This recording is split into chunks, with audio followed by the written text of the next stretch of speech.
appearance. We're Okay, live. we are live. Hello, everybody. My name is Ahmed Baba. I'm a journalist here on Substack, and I'm happy to be joined by the one and only Don Lemon. I mean, I don't know if he needs a big introduction, but you know him from Lemon Nation that he's been representing here. You know him from CNN, and now as a thriving independent journalist. Don, thank you so much for joining me. Ahmed, thank you for having me. I really appreciate it. And by the way, everybody who's watching, make sure you hit the heart so that more people become aware that Ahmed and I is having this great conversation that we're about to have. Yes, thank you for hitting that logistics, man. Also, hit the subscribe button. All right. Like if you are here, tap that subscribe button right at the top, hit the hearts, send comments in. We got Kristen in here. She said she's a lemon head already. You know, you got your squad coming in here. Great. So Don, before we touch on the craziness of this week and the Trump agenda and the big beautiful bill, or I call it the reverse Robin Hood bill, I wanted to talk about you for a little bit. I mean, your YouTube channel is rapidly growing, hundreds of thousands of subscribers so far already this year. You've been on TikTok, dropping some hilarious videos, but also doing man on the street videos and content, and you're just really killing it. I mean, you seem like you're having a genuinely good time. So I just wanted to start by asking, how are you liking independent journal life, man? Yeah, I'm having a great time and I'm working my ass off. Yes. Yeah. But it's fun. I mean, I was, someone asked me that question and I said, basically, it's fun. It's a lot of work and it's fun. But what I like about independent journalism is that, number one, the freedom of it, and you can just tell the truth. It doesn't have to be filtered. Exactly. But also you're closer to the folks. You get to interact with the people. Like, we can, Esther Rose is there. Says, I'm just meeting you both, Esther. We get to talk to people. Yeah. Right. And I get to go out and talk to people every single day. And so that interaction, that close interaction that you have with your if you want to call it your customers, right, with the American Yeah. people or with people from all over the world, that means the world to me. So I really, really love it. That's great. Yeah. I mean, you get this direct relationship. You get to build real community, right? It's like when you're in legacy media, it's more like I'm kind of doing the reverse trajectory where I'm starting to go on some of these more legacy media platforms. And it's not the same as doing it here where you're just get to communicate directly. Like we're seeing comments from people in real time. And on that note, of being able to just tell the truth blatantly, I saw on an appearance of Bill Maher, you said now on your YouTube show, you don't have to pretend anymore. And Right. you can really just speak the truth. You don't have to do false equivalency. You don't have to platform liars. Can you expand on that a little bit? Like, what are you able to say now and do now that you don't think you were able to do before? Well, I can, talk about the cult, the MAGA cult. I can call them for what they are. A lot of them, as I said on the Bill Maher show, there's a large faction of the MAGA folks that are racist. And then he said, well, they would take offense to that. And I said, the truth is often offensive. Because everyone has to say, well, not all of them. Well, maybe not all of them, but I can say this now, in order to vote for him, you had to hold your nose or you had to overlook a whole lot of racism and bigotry and sexism and on and on and on. So I don't have to worry about, I used to represent 4,800 other people for a huge global brand. So I constantly self-editing, what can I say? What can I not? I just say it now. I don't have to worry about it. And if I say, oh, well, that was fucked up, I didn't mean that. And you can say that. But now, I can say that now, but then I couldn't do that. I'd have to go, not everybody's this. I don't have to give false equivalence anymore. I don't have to platform liars. I don't have to platform insurrectionists or insurrection sympathizers or election deniers. None of that. I don't have to do it anymore. And pretend that, it's normal. I don't have to pretend that what the Trump folks that are doing, that was happening in Washington right now, is normal. Don't have to do it at all. No, exactly. Like you don't have to beat around the bush. You don't have to play both sides. You don't have to appease. There's all these different corporate interests there. There's a producer in your ear. There's all these different things in those moments you have to take into account. And like you said, you're carrying a whole brand, and now it's just the Lemon Nation, that you're carrying. You got the merch. You got a whole thing going here. It's great merch, stuff. Right? I saw the merch, man. I saw the merch. I was like, I'm not going to do. As soon as I started the channel, people were like, and when I said Lemon Nation, they were like, oh my gosh, yes, we need some merch that says that. And I think they started calling themselves Lemonhead first. And they said, you got to get some merch. I'm like, I'm not going to get any merch. And then they constantly get some merch, get some merch. And I waited a year. I mean, I held off a year, a good year. Yeah. And then finally I'm like, okay, you guys won. I'm going to get some merch. And so it's weird to have to do that. Just like it is, um, I'm exercising a different muscle. Now I have to like read ads. Yeah. And Yeah. so, Yeah. Yeah. but when you're doing this, having ads and sponsors is a sign of success. Exactly. But then you have to say, hey, I got to get a word from our sponsors, and then you have to read a sponsor ad. So um, it's different, but it is a community, as you said. I have a Yeah. community of people every single day that tune in and engage, and it means the world to me. You clearly do. I just been seeing a lot of organic I'm a Lemonhead comments popping up in the You should live. go through the Your people are airport with showing me. up. It's crazy. Man, you should go through the airport with me. When it first started to happen, I was shocked, like on the street. Like the other night, I was leaving Othello the play, and this woman said, two of them, can I get a picture with you? I'm a Lemonhead. I'm like, wow. It's great though. Yeah, no, it's super cool, man. And it's because like I think it's because now you're able to be more authentic, right? Like I've been having conversations with a lot of people about authenticity and what's needed in the media space and in the Democratic Party right now. And it's like you're able to show more of yourself to the public and not just like reserve it for the CNN New Year's Eve specials, right? Right? Like and people love it, right? So on that note of just getting back to like telling the truth and like being able to say what we want about what's going on, like I mean, this bill, I actually was shocked to find out that I thought they were just calling it the Big Beautiful Bill, like for shorthand. But in the website, it's literally called the One Big Beautiful Bill Act. Yeah.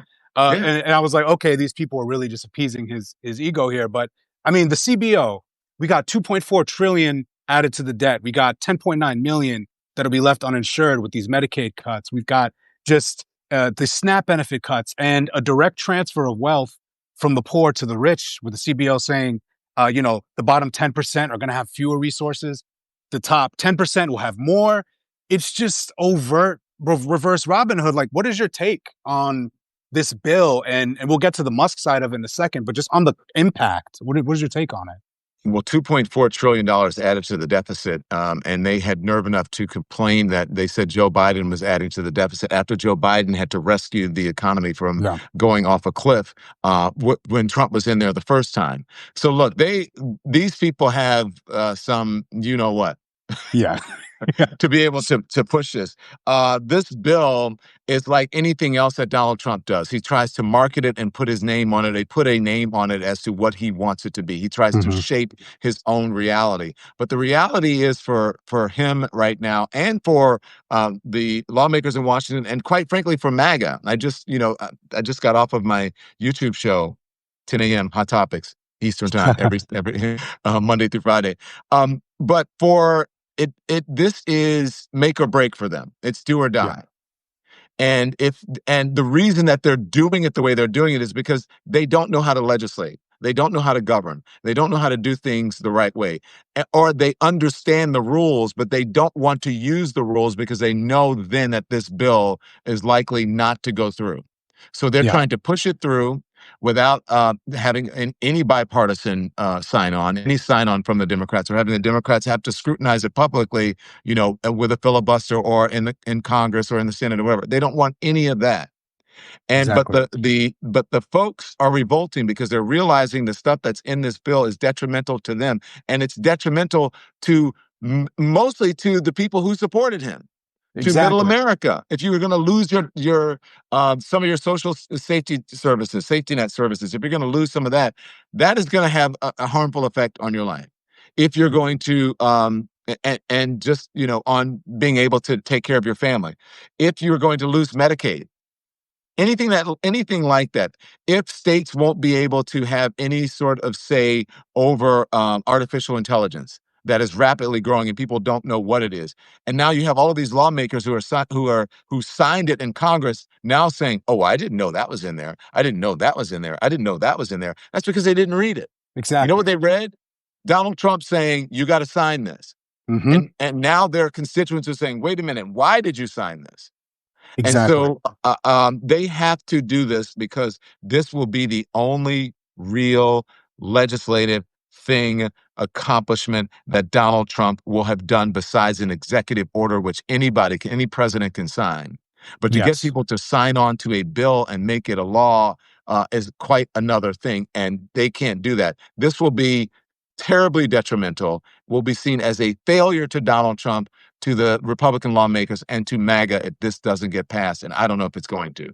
Yeah, you're right. I mean, it's really up in the air whether it'll get passed. There's all these different factions. There's now Hawley and I guess the Medicaid crew that are trying to, cosplay populists, say there's too steep cuts, and then you have the fake deficit hawks and Johnson and Rand Paul trying to say there's not enough cuts. But yeah, I mean, overall, your point is spot on. They're trying to force this all through because, first off, it's almost a positive that they feel they need to, because it shows they're afraid of the midterms, right? They know they need to push everything in the agenda through because they know that they're cooked. They know they've already done enough damage in these first few months. And because they just all follow Trump's whim, like you said, we got Marjorie Taylor Greene saying, "Oh, I didn't read in page 200 something that, AI can't be she couldn't regulated." even get to page 200 and something. I was just like, okay, you didn't read it. I thought maybe she would say, maybe what she didn't read was on page 1,000 or something, or 700. Yeah. She didn't get to 200 and something. Like she probably didn't get to page one. Not reading it.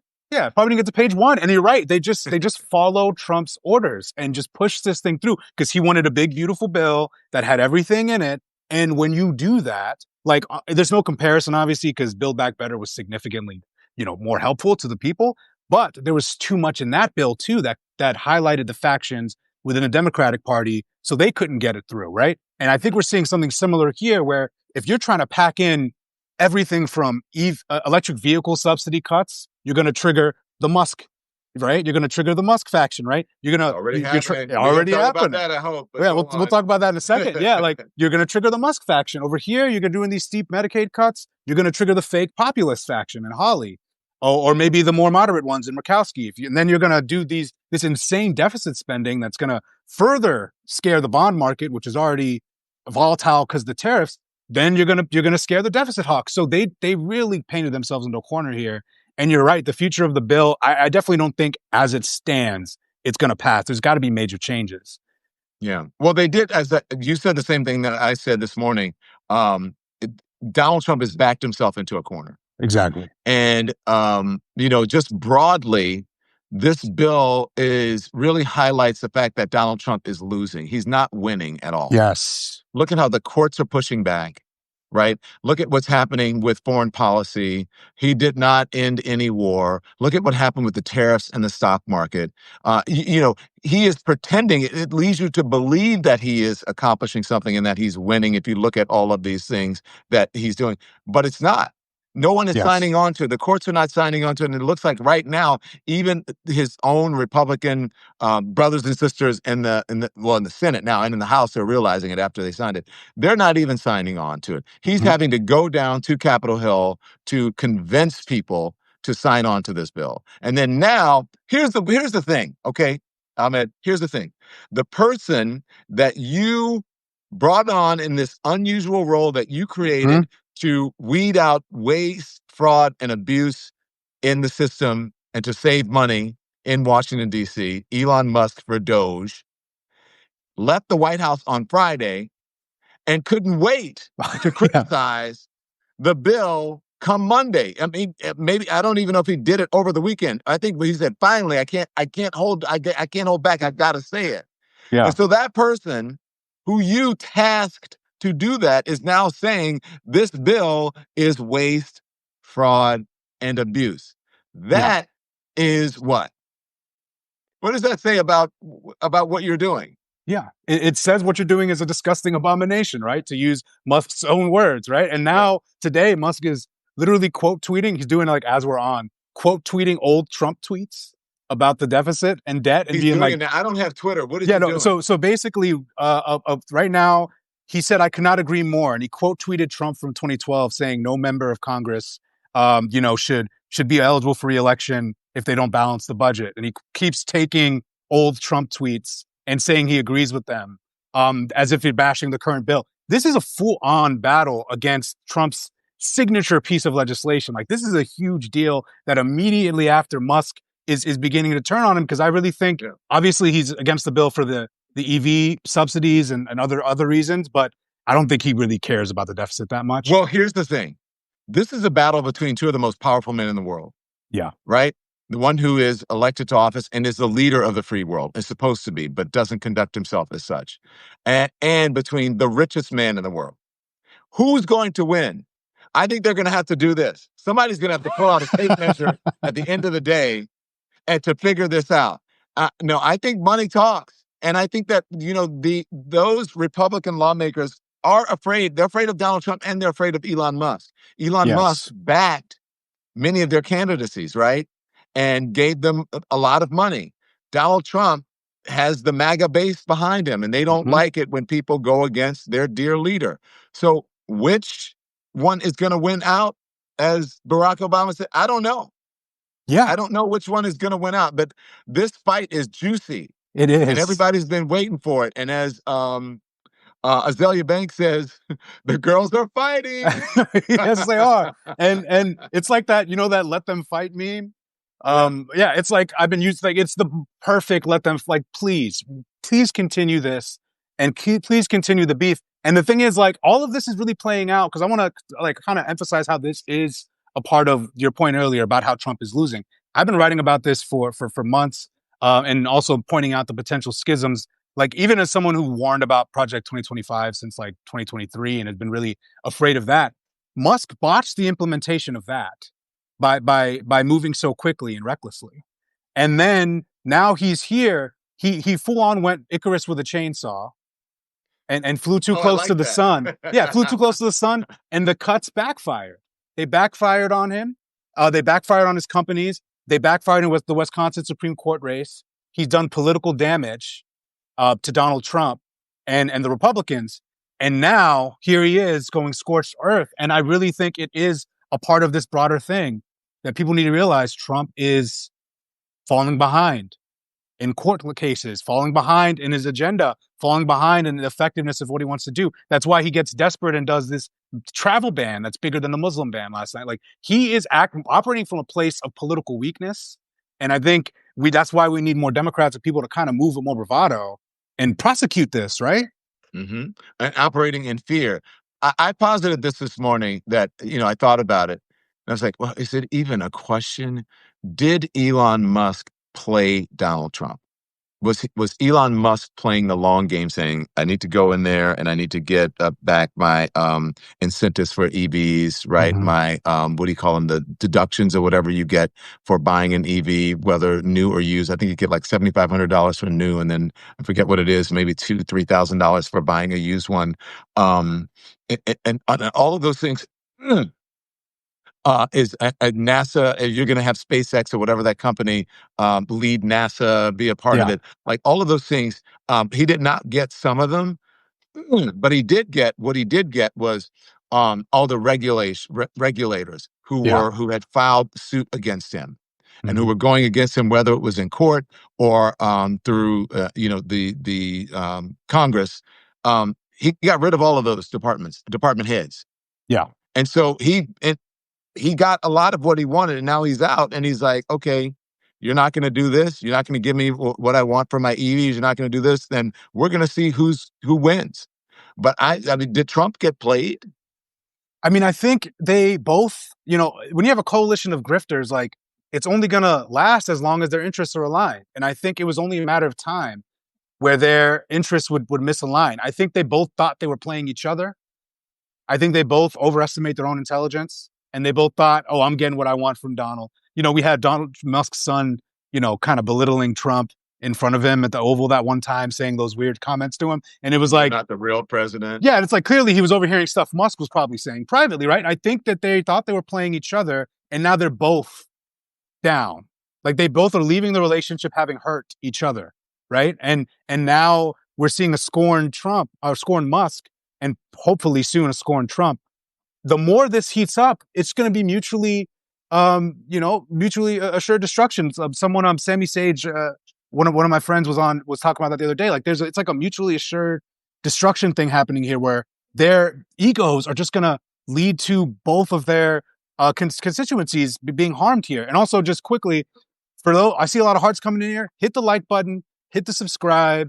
And if you can, become a paid subscriber because we do this independently. See a lot of people engaging in the comments. Keep it up. But like, yeah, Don, like overall, man, this Musk and Trump thing, I thought it was going to happen later.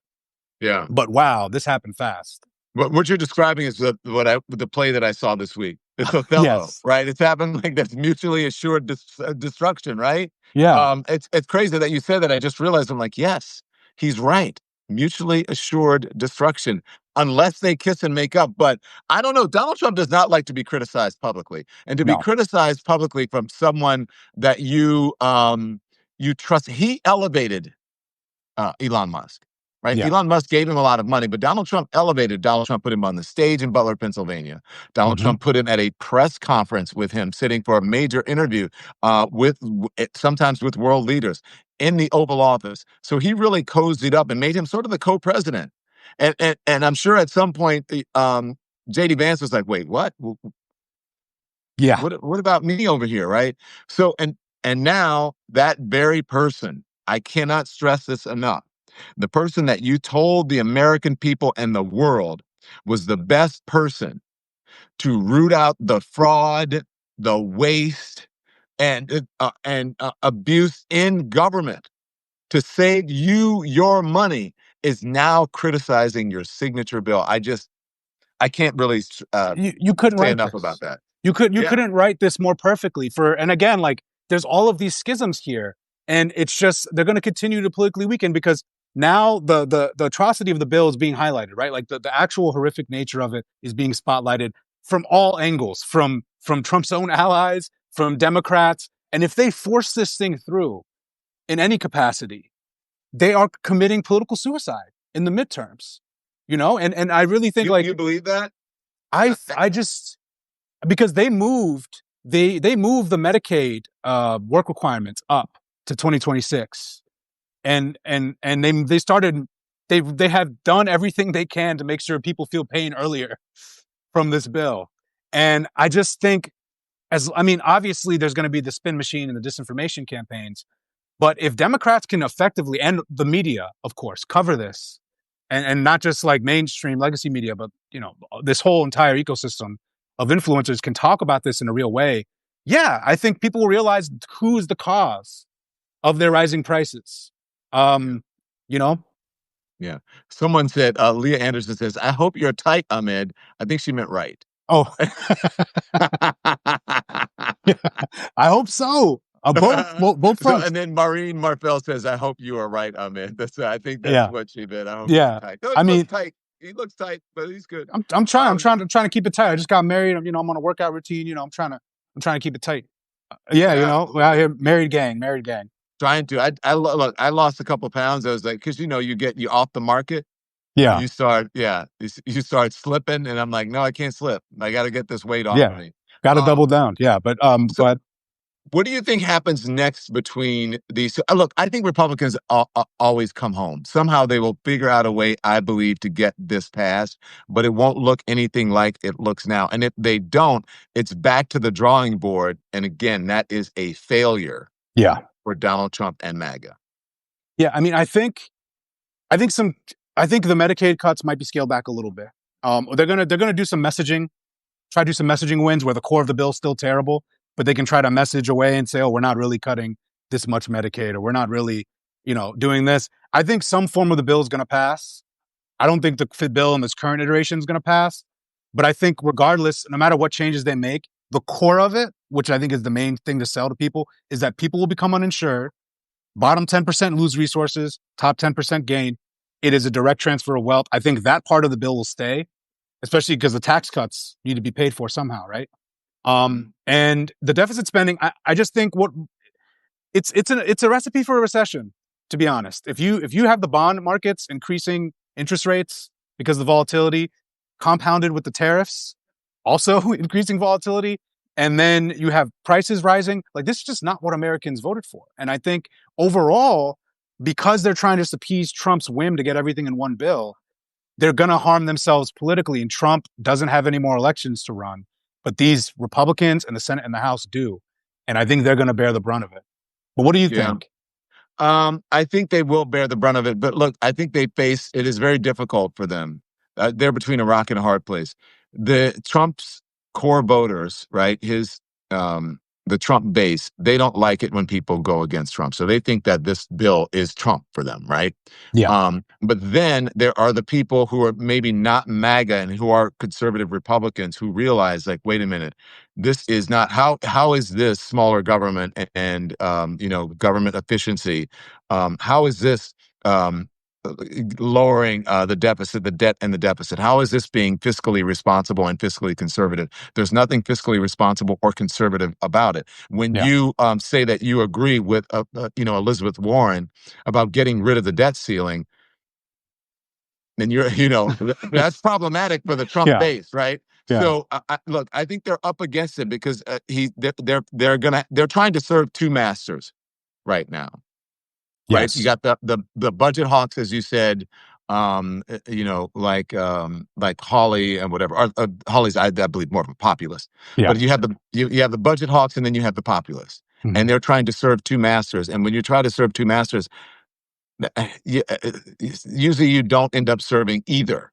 Exactly. And so I think that I don't know. I say Republicans usually come home, but I don't know if this is going to get passed. I think there's too much time for Democrats to criticize it. I think Elon Musk could be the death blow to this bill because he's not relenting. And you have Yeah. Elon Musk agreeing with the Democrats, and he is providing content and fodder for Hmm. them to keep going, the criticism that he's giving every single day. So I don't know. I think it may not happen. Yeah, we'll see because we've got Musk on this side, and then we have Bannon on the other side, like representing Oh both the Lord. populist and the techno bro sides of this, and they're both attacking the bill. They're both attacking things from different sides.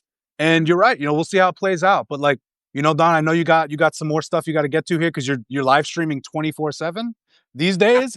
Now You you're noticed always that, on. right? Yeah, I thought you were I thought you were on simultaneously at one point. I saw you with Jim Acosta, and then I went on YouTube and it just popped up, and I was like, "Bro, weren't you just live like 2 minutes ago?" And now Yeah. you're live on Oh YouTube. yeah. As soon as I hung up with Acosta, I went immediately to my 5 o'clock show on YouTube. You got to do what it do, man. Yeah, you got to do what it do. Well, everybody, subscribe to the Don Lemon Show on YouTube, here on Substack. Tap that button at the top. Subscribe to both of us.